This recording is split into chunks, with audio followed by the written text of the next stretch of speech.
This news update is brought to you by... So, I'm meeting Rico later. Gotta check in with the girls, but first, let me check my usage on the MyLime app. Now, what should I wear? Hashtag sexy. He's here.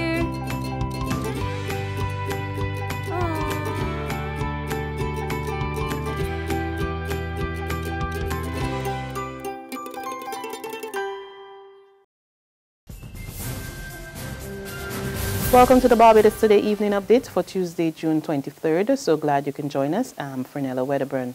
The Barbados Union of Teachers put the Ministry of Education on notice for possible action come September. The Teachers Bargaining Agent says it is giving the ministry at least until the end of summer to respond to recent correspondence requesting a meeting to discuss a series of outstanding grievances. BUT President Pedro Shepherd tells Barbados Today the issues include appointment of teachers at the primary and secondary school levels and the management challenges at the Parkinson and Alma Paris secondary schools. I wrote the ministry this week, outlining maybe about 15 to 20 areas that I wanted to meet with the PS to discuss, so I'm giving the ministry some time to act on that. And certainly during the summer, if we don't get any response from the ministry, a meeting to discuss these matters, then we would have to use some means of getting the attention of the ministry. On the issue of the school-based assessment, Shepherd says he's still awaiting the results of a survey among member schools to determine the union's level of support on the matter. He expects to be in a position to make a definitive statement before the end of this term. Barbados' Labour Minister is calling for a review of the European Union Partnership Agreement by stakeholders in the region, addressing the opening of a forum for senior representatives of employers' organizations in the English and Dutch Caribbean. Minister Dr. Esther Bayer questioned whether CARIFORUM countries are taking full advantage of the provisions under the 2008 trade agreement. Are we making maximum use of the opportunities accruing to us nearly 7 years after the signing of this agreement? Do we possess the high-quality, competitive products and services that can gain access to and penetrate European markets? Are we satisfied that we possess the required regulatory frameworks and administrative mechanisms necessary for producing goods and services that meet the standards set by the European Union? These are the questions we must answer, although we probably already do know the answer, and then set about addressing. Another key point for our consideration is the present degree of technical assistance provided to our manufacturers and exporters who are desirous of placing their products in the European market, but need assistance in accessing that market and upgrading their products to a level that will conform to the stipulated criteria set by the EU. In other news, lawmen have added 2 St. Michael men to their wanted bulletin. They are 25-year-old Jabarry, Ashanti, Clarke, and 26-year-old Fabian, Allyson, Bryan, who are wanted in connection with separate serious criminal matters. Clarke, also known as Bobby, whose last known address is Sobersley in St. Michael, is 5 feet 10 inches tall, slim build, and brown in complexion, and wears a tattoo on his right arm.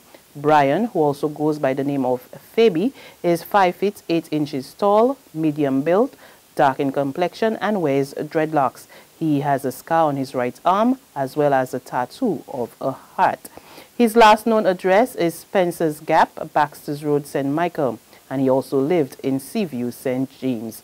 The 2 are advised to present themselves to the nearest police station, accompanied by a lawyer of their choice. Anyone with information pertaining to their whereabouts is asked to contact Police Emergency at 211, the nearest police station, or Crime Stoppers at 1-800-TIPS. That's 1-800-8477.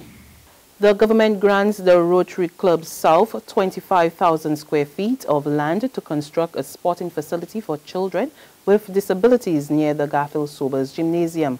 The resolution was passed in Parliament today.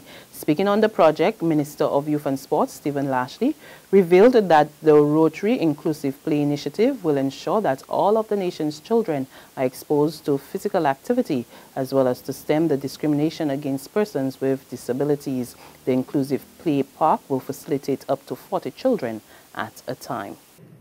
The Rotary Inclusive Play project, Mr. Speaker, is to create a facility, therefore, where, of course, children of all abilities, with a focus on children with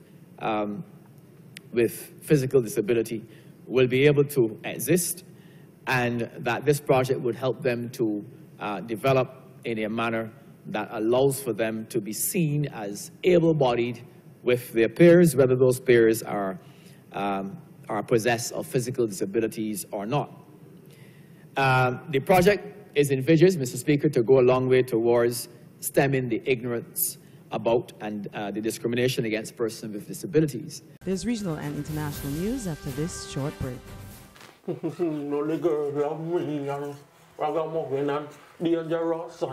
Anytime. This is Raspilly, I'm well versatile. Anytime me drop, you know me drop it in a style.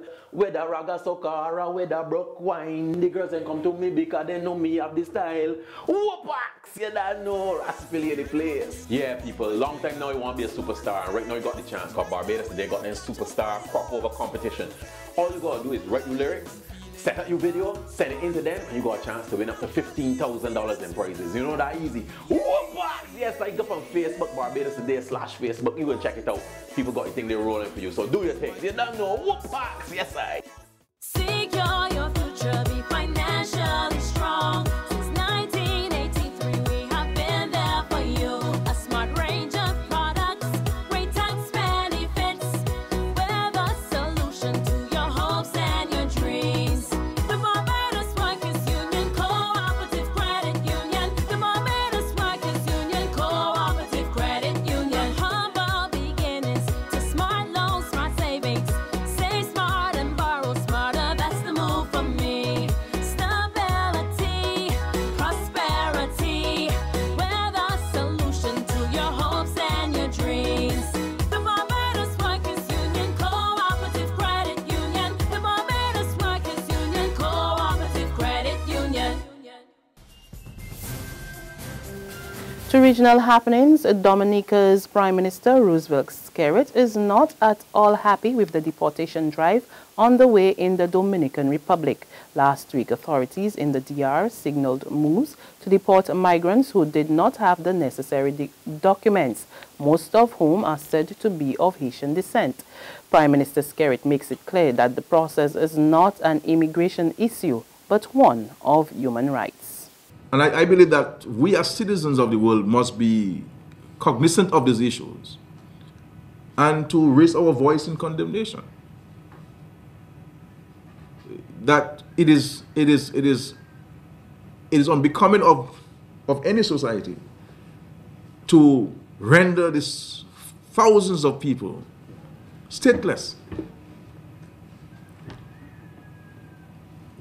I mean, what if the United States were to do the same thing, for example?